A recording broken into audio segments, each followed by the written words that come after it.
160 kilometers, 5 days, one swimmer, one river, and no room for failure. Kristiina was an experienced pool swimmer, but nothing could have prepared her for this. The river meant unpredictable currents, hidden rocks, and bone-chillingly cold water. The goal was set, and to make her dream a reality, she needed a training plan. That's when she asked me for help. I'm Eetu Karvonen, and in this video, I'm sharing the story of my one-on-one coaching client, Kristiina Kangastalo-Hoda, who became the first swimmer in the world to cover the entire 160 kilometer length of the Siikajoki River in just 5 days. Now, here's the twist. While I had success coaching in open water and triathlon before, for example, another client of mine, Juha Kauppila, and his partner won this year's 24-kilometer Ruka downhill river swim, I had zero experience coaching a true ultra-distance athlete, which meant this wasn't just a journey for Kristiina, it was a crash course on ultra-endurance for me too. And here's the thing, when you coach something this extreme, there's no textbook. You can't just pull a ready-made plan off the shelf. You need to experiment, adapt, and constantly ask yourself, am I preparing the swimmer not just to swim the distance, but to handle everything the river might throw at her? Because that's the real difference maker.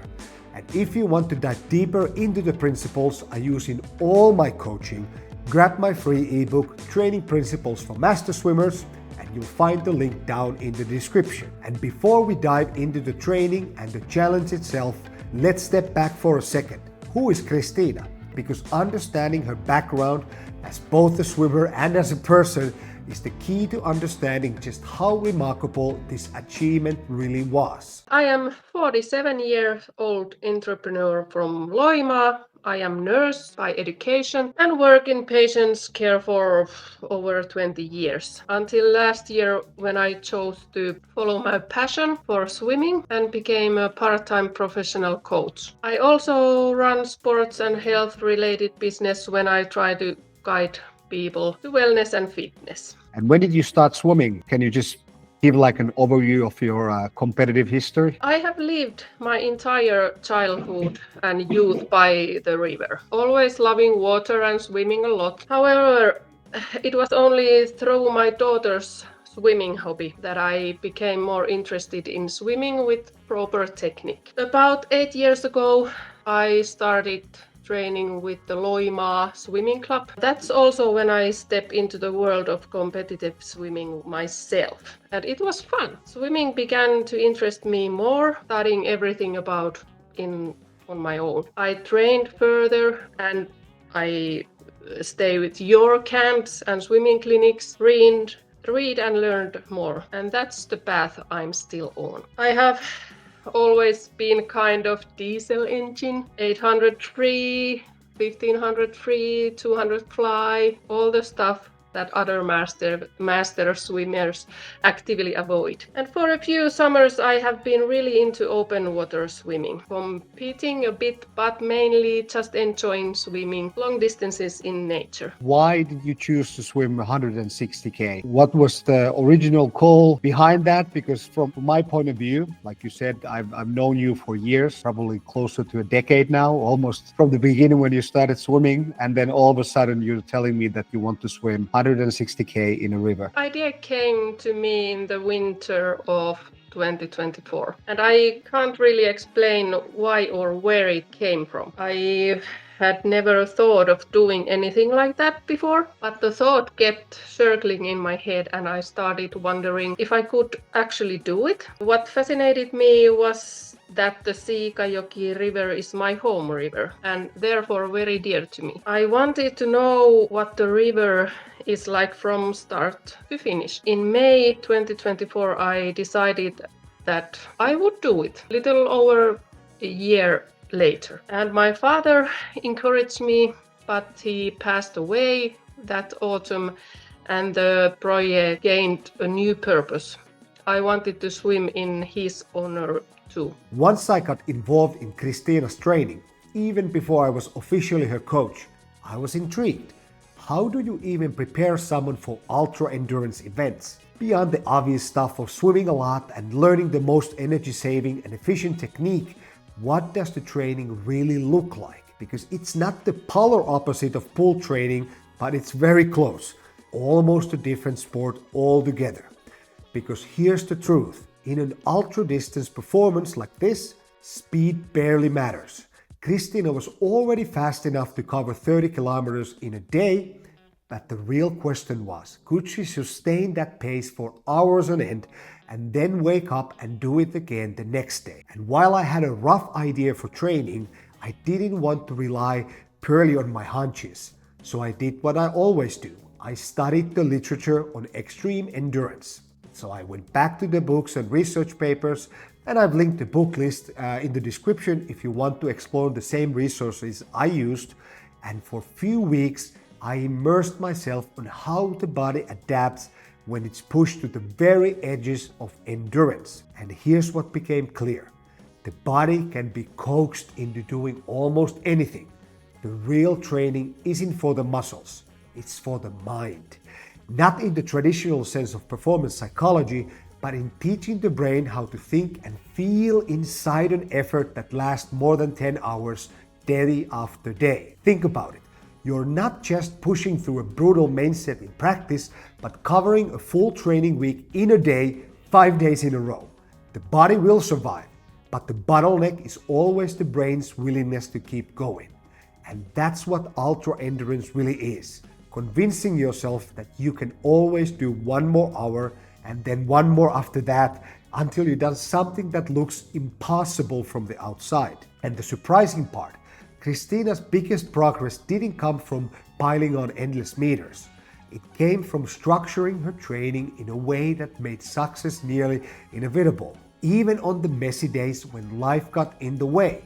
And that's where we go next. So when did you start training specifically towards it? Did you have like an original training plan? What did you think it was gonna entail to actually make it happen? The idea boiled down in my head for a few months. Really, I started taking steps towards late last year. You remember our call around Christmas? Yes, I think this was the time when we came up with the hierarchical principles for training and kind of a rough plan on pretty much just how to log more and more hours through the spring towards the goal. Yeah, I thought about what you said and agreed. I needed to start logging miles, especially of the days I didn't feel like doing them. Yeah, that's one way to describe it. Could you tell me a bit about the challenges that you maybe faced during the training? I started planning the training in middle of preparing for the Finnish Masters Nationals. Swimming my usual event schedule, I had a 1500 free, 400 free, 400 IM, 200 fly and 200 breast. Since my speed is always the limiting factor, I wanted to really focus on that as well. But I have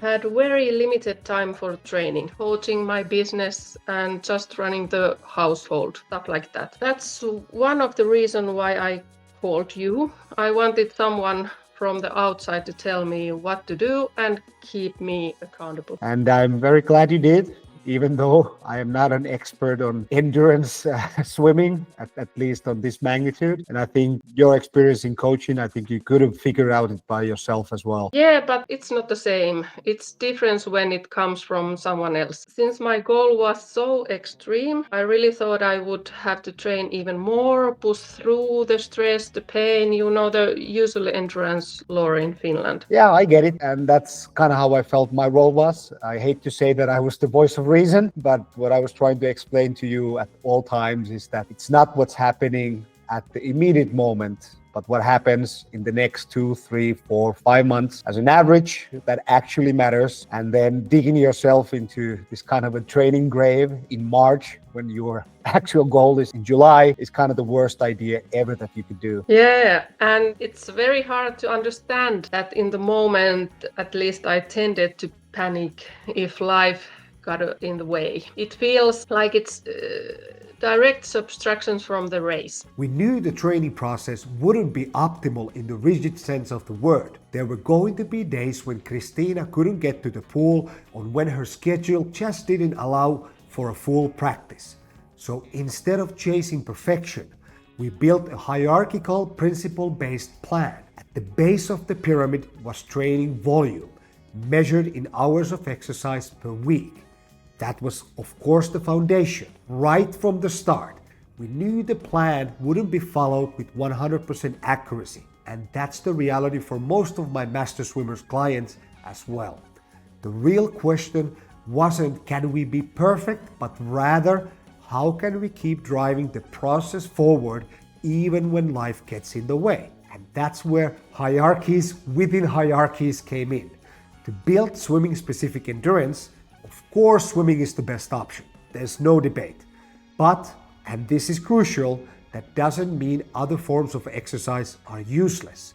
If Kristiina couldn't get into the pool, the next best thing was upper body dominant aerobic work, like rowing, cross-country skiing, anything that mimicked the demands of freestyle. And if that wasn't available, then a lower body dominant option like cycling or running still had some value. It was lower in the hierarchy, yes, but it's not worthless. In other words, the only way to fail was to do nothing. And knowing Kristiina, I knew nothing wasn't going to happen. Ideally, she'd log very long continuous swims, hours at a time. But when that wasn't possible, we scaled down. Why? Because even 30-minute sessions still delivered aerobic adaptations. Not the full muscular or mental stimulus intended, but enough to keep the chain unbroken. And here's the truth. Everybody has 30 minutes a day. So instead of staring at the rigid schedule and feeling defeated, Kristiina had a training menu, a flexible system where the weekly plan guided her long-term volume progression over the spring and summer. The idea was simple. Stack enough small wins that success starts feeling like a sure thing. Because when your plan adapts with you and you're never fully derailed, you start building momentum. And momentum in training, in my opinion, is the single most powerful training experience any athlete can have. So if you talk about the training a little bit, and I gave you lots of freedom, kind of a training menu, as I like to call it, where you can actually pick and choose what to do within the week, within the days, and even within the weeks inside the month. My question is, how did you like that? Did you enjoy the kind of hierarchical training system, or did you ever feel like there was too much freedom for you? No, it freed me up and made scheduling my weeks more effective. If I knew I had to rack up, for example, 15 hours in a given week, and I knew that weekend was going to be spent on swim meet coaching or something, I kind of had to push it during the early week. And it helped me understand it's never the one practice or even the practice week, but rather the underlying adaptations that are happening. Yeah, it's always about what happens, let's say, in 2 months or 3 months on average. And it's really never about the training week. And in a way, this kind of ultra endurance stuff, at least to my knowledge, I'm sure you can make it much more complicated, but it's quite easy because as long as you can recover more, tends to be better. But then how that more happens, how do you rack up the volume, the training volume, or not necessarily the pool, but just the aerobic stimulus? It doesn't really matter how you do that because you can push multiple shorter sessions. So let's say you can train twice a day and get the volume up like that, or you can really just hang like a 3-hour session a few times a week, or any combination of them. And I think this is much more freer training than, let's say, in sprint events, because you kind of have to do the specific work in a predetermined way and get certain kind of sets done. But with the endurance being the only physiological quality that is trained, you can pretty much organize the weeks however you want, as long as you get the volume in. Yes, in the end, what I was really looking into was just the total volume per week. Then try to figure out my life to keep on track,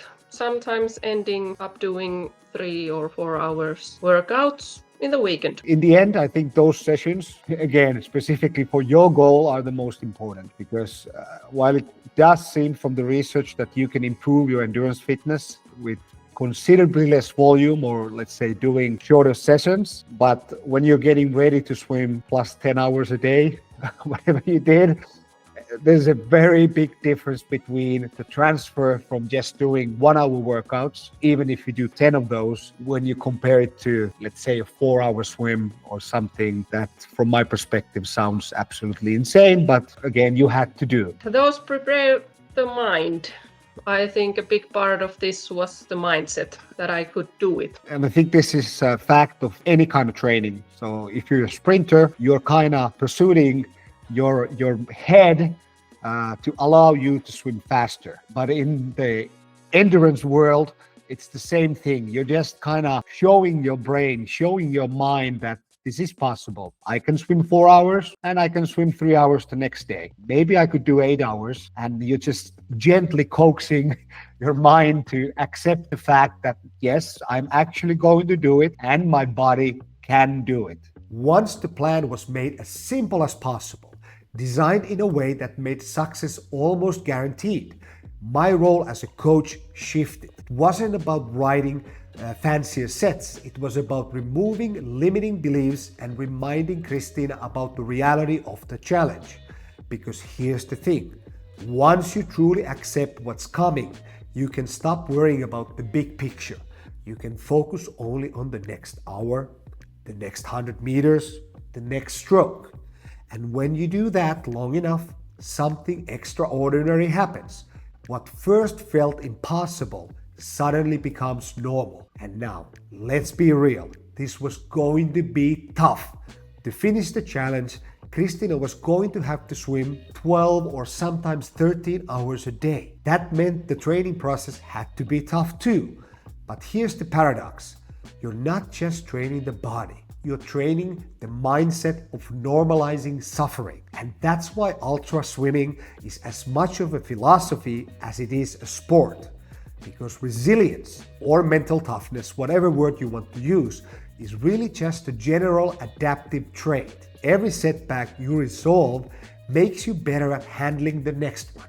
Its development goes something like this. You miss a workout, life gets in the way, and you're ready to quit. But if you figure out a way forward, you just trained resilience. And that's the exact same quality that carries you through on hour number 9 at day 3 of the challenge, when your body is begging you to stop.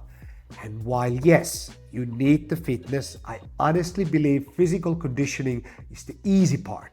The real battle is what happens between the ears, because that's the factor that makes or breaks you.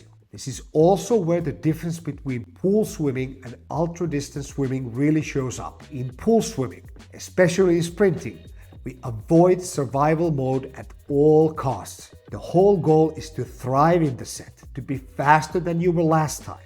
And you can't do that if you're constantly exhausted or buried under life stress. But for Kristiina, the goal was different. We had to practice survival, because we knew the aches, the hunger, the stress, the discomfort, all of it was going to be 10 times worse during the 160K than in training. So we leaned into discomfort deliberately. You slept badly? Perfect, you swim anyway. You missed breakfast? Even better. Now you're rehearsing what it feels like to swim when the tank isn't full. In ultra endurance training, that's not a failure. That's rehearsal for your performance. And of course, resilience training isn't a free-for-all. You can only push so far before you break. And that's why I watched closely. If I noticed unusual changes in her messages or in her general demeanor, we'd pull back, let her rest, adapt, and then come back with an even bigger challenge. And that balance, stress and recovery, is what keeps the adaptation moving forward. I think this is a good bridge to go into that mind stuff. What do you think went well in the training? So if you can recap any moments of good training sessions, good weeks where you really felt like everything was nailing on, or any moments of disbelief or points during the preparation where you felt that you're struggling. So can you just tell me a little bit about those as well? To start, positive first. Well, I think I matched our weekly hour goals, at least 80-90% of it. And in a way, I internationalized the process, trusting it, even though at times it seemed that this was going to be impossible. And sometimes it was very boring. Yeah, well, The fact is that unless you are a very different personality, which I kind of think you are by doing this challenge, it's going to be boring because 5 hours in the water just swimming, it's not the most fun afternoon activity. And I do remember a few of those desperate messages of nothing really going on in your way and you really doubting yourself if you can actually make it happen. Yeah, the stress certainly got to me a few times. I had some life stuff happening during my preparation and it seriously impacted the motivation to do anything. And then even the weather in Finland seemed to be against me this year. I could not do amount of open water stuff that we wanted simply because it was too cold and in swimming hall it was boring. If I remember, I usually answered like, well, just remember the average. And also like, okay, what would you advise at this moment for your own swimmer? Because you're a swimming coach and it's much, much easier to be merciful for the other people and really push them forward and make them understand that situations change every day. But to do that for yourself is a much, much harder challenge. And that's why coaches also need coaches. Yeah, and this is the challenge. If it was easy, everybody would do it. I remember you saying something like most people quit because of stuff like this. Life just comes into the way, and instead of taking a step back, deal with whatever is going on, and then start like nothing happened. When they are ready, they instead quit completely. Yeah, and even though that kind of sounds like obnoxious Tony Robbins style self-help stuff, I think the reality is it's just like that, because the only people who can get to like a close to an optimal preparation, if that's even like possible in reality, are professional athletes. And the rest of us just have to deal with the hand that we're given at any moment and then just do our best. But of course, no amount of mental toughness will help if you don't have the engine to back it up.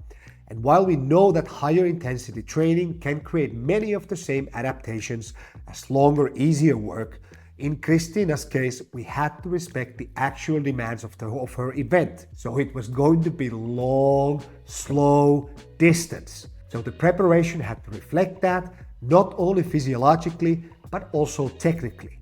And here's something a lot of swimmers forget. Different speeds in training teaches your body a slightly different stroke pattern for every velocity. And over time, your nervous system makes the pattern that you use the most more efficient. So if you're training for ultra distance of 160K, you need a stroke that you can repeat more than 50,000 times in 5 days without breaking down. So that's what we designed.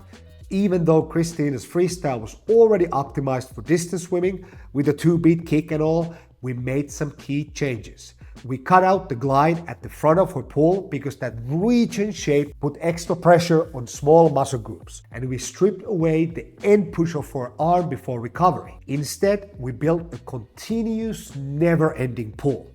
Think of it like spinning a wheel that never stops. So each stroke didn't need to be powerful. The goal was just simply to keep the wheels turning, steady, efficient, and without wasted effort. On dry land, she started by training the basic upper body movement patterns. The goal was to raise the strength ceiling of her lats, pecs, triceps, shoulders, etc.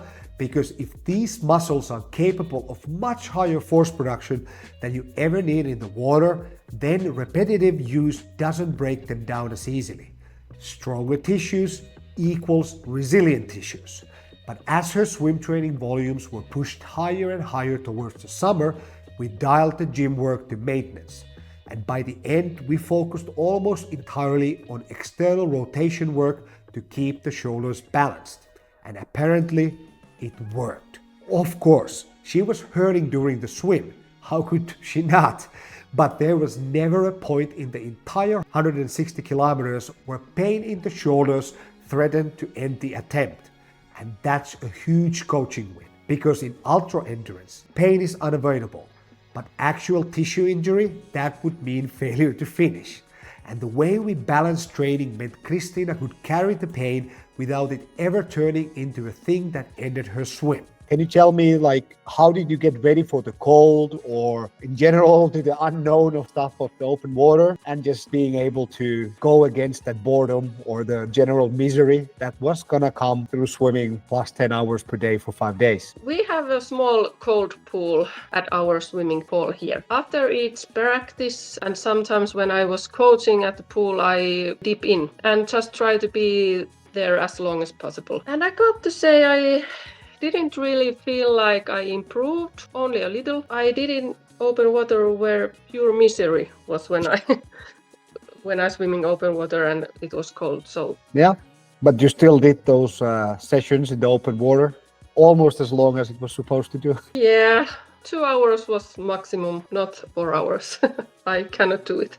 That's the point, because one of the mental challenges of this kind of extreme stuff is that your brain will play tricks on you. So there's going to be stuff within those days that you're trying to swim your challenge where you don't feel like doing it. And the training process in itself should teach you and have the moments where you make a conscious choice that even though I don't want to, all the signals of my body are telling me not to do something, you still do it. The cold is one of those examples where you can train the resilience part of your being, even when you don't want to do it, because you have chosen to do it, you do it. That's the funny thing. I feel like I could have done more. I only had like a couple places within the 5 days where I doubt that I couldn't finish the challenge. Otherwise, it was even pleasurable at points. Just for the viewers, could you tell me just generally, how did the days go during your swim? Like, how much did you swim each day? Were there like any particular hard points that you remember? And also, how did you rest between the days? What was your like nutrition and hydration? Because I'm sure people are interested in that. I swam or moved forward about 12 hours every day and 5 days, covering between 25 to 35 kilometers per day. Progress was slowed down because the water level was more than a meter lower than normal, which made all the rocky rapids slow and difficult to wade through. Many of them I had to go around through the bushes. In the early part, there were also dozens of small and large beaver dams. I had to swimming with hands on the bottom more than ever before. And as for nutrition, I kept it pretty normal through my training. Eating normal stuff every day, a bit of everything like carbs and protein, treats included. During the performance week, I had a big breakfast each morning, and while swimming, I fueled with sports drinks, energy, candies, salty crackers, recovery drinks, and chocolate, something like that. I managed on very little during the day, and at the end of each day, I had a big meal and then a little treat like chips. But this sleep thing, that week I slept very poorly and very little. And the only reason for that was the pain in my muscles. Whenever I moved, even slightly, it hurts and I woke up. Kristiina's journey is far from over. She's already gearing up for something truly miraculous in the next couple of years. But the real question is, what can we all take away from her story? First, don't be afraid of setting outrageous goals. If a goal feels too easy, it won't fool you. The best goals are the ones that light a fire in you every single day, especially when things get hard. And very often, the things that seem impossible only become achievable once you just start striving towards them, even if it feels foolish at first. The answers for how to get there rarely exist at the beginning. They only reveal themselves once your journey is underway. Step 1, just getting started, unlocks step 2, and progress itself becomes the roadmap. Now, you also have to trust the feedback your body is giving you. We all carry distorted ideas about how much training it will take to reach a certain goal. But if you actually watch your progress, you often find that it takes less than you imagine. And Kristiina is the perfect example. She never exceeded 15 hours of training per week, which seems shockingly low considering that during her challenge, she swam almost that much in a single day. And that's a reminder. If you think you need to double your training to PB your 200 fly, chances are your training content has far more room to improve than your training volume. And here's another key lesson. While the psychological demands of ultra endurance and sprinting are different, they share the same foundation: acceptance and resilience. You will get to your goals if you simply don't stop. Life will throw you personal hardship, unfair schedules, days that feel impossible, but those can always be overcome. And that's why adaptability in your training program is non-negotiable. Even in your hardest moments, there's always something you can do to move forward. And sometimes that something is simply resting. And in my mind, my biggest achievement in coaching Kristiina wasn't designing fancy sets. It was reinforcing the need to take it easy when her body demanded it, and then pushing her hard when the time was right. That balance between superlative stimulus and equally strong recovery is what creates breakthroughs. And it's worth remembering. Endurance athletes are usually great at the go-hard side of the equation, but terrible at resting. They fear they lose something if they take a step back. In reality, recovery is the other half of training. It's the part that actually makes you better. And if Kristiina's story inspires you and you got a swimming goal of your own, let's work together. Check out my one-on-one coaching and book a free 30-minute Zoom call to get started from the link in the description. And please make sure to follow Kristiina on social media at SportTintti on all platforms. See you in the next one.